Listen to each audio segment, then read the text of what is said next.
Well, it's time to talk more about one of my favorite sequels, besides Rudolph starting the new year. Rudolph and the Island of Misfit Toys. This movie takes place, if I remember, I think it takes place a couple years after the first movie.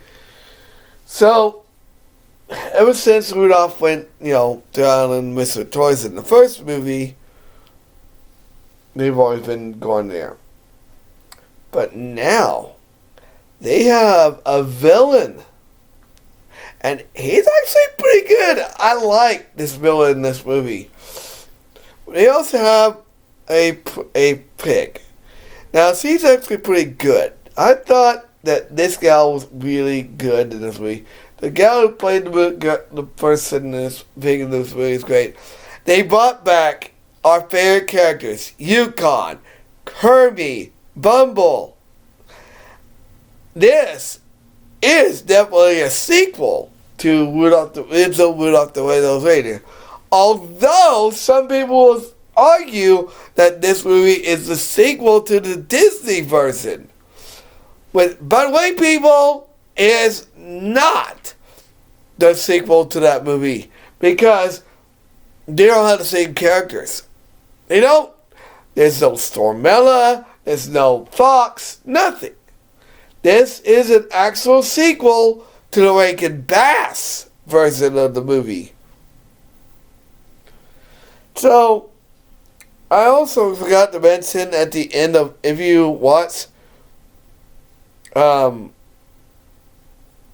the Red-Nosed Reindeer, the original Rudolph, all the way to the end, when they added the extra part of it, they show what happens when Yukon, right when Rudolph goes to give toys to the boys and girls. Yukon finds a peppermint mine. I'm not kidding.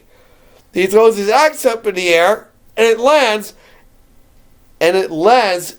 right next to a peppermint mine.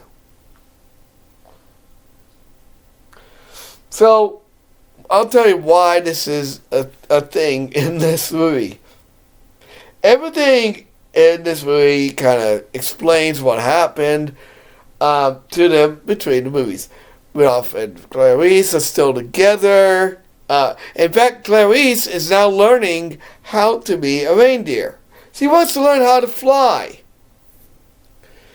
And, just like Rudolph, she doesn't get it the first time.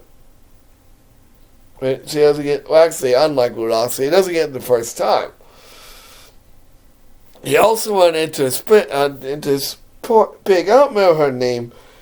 I know, I should know her name, but I'm drawing a blank on her name.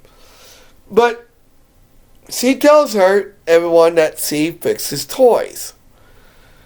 Now, the villain of our movie is called the Toy Taker. And he says he's not a villain because he rescues toys from kids that don't want their toys anymore. Why? That'll come relevant later. So this big, she fixes toys, broken toys, toys that don't work anymore. She fixes them so somebody can go and be toys again. Anyway, the Toy Taker, he doesn't just take the toys. He's like the Pied Piper, okay? He plays the music that makes the toys hypnotized, like the Pied Piper and the mice. And, also, Harvey is now a dentist. He gives the abominable snowman monster, or as they call him now, Bumble, false teeth. That is pretty cool. I have got to admit, I was wondering what they were going to do with him in the movie. And guys, whoever and the people who made this movie, good job. This is definitely the reason why I love Rudolph and them Island of Misfit toys. And there's more reasons to it too. Not than the characters and all that. The movie is great. I was floored at how good this movie was. So they're trying to figure out who this toy taker is. And they go to find him, and Charlie in the box, sees him and reports, them. And and by the way, the pig tells Rudolph he can fix his red nose so it's no longer red. And throughout the movie, they find uses for it. He can see in dark corridors. He can make the toy taker cower. So, and that again will come relevant at the end of the movie. So they find clues about the toy taker. They find stuffing. No, not turkey stuffing. Toy stuffing. And again, that'll come relevant later. So they finally find him, and they take off his. And when they finally get him, they take off his disguise and find out he's a teddy bear, a very old teddy bear that was owned by a boy who he thought abandoned him. That's why he wanted to take the toys away from the owners, because he thought, just like my boy, these kids aren't going to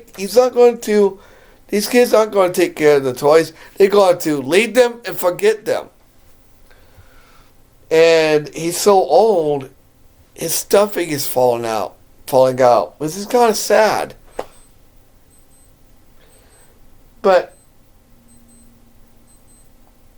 Rudolph goes back to see the pig, who fixes the toy up, and he gives him another offer to fix his red nose.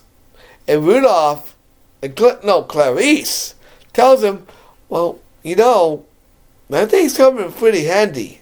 And by the way, Clarice, when they're chasing at the toy taker, learns how to fly. This is awesome. So she tells him, your nose helped us. And then Rudolph is like, you know what?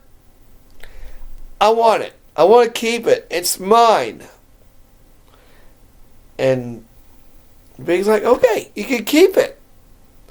That's what makes you unique. And so Santa takes the Misfit toys to the kids, and even the toys that were taken by the toy taker. And then, the best part of the movie, I think, in this entire movie, he takes the toy taker on the teddy bear. I don't remember his real name. And he tells him that he hadn't forgotten about him. In fact, the boy is older, and he's been looking for him. So he could give it to his little girl. And that made me happy at the end of the movie. I was like, oh my gosh! I'm like, this is like the best ending ever.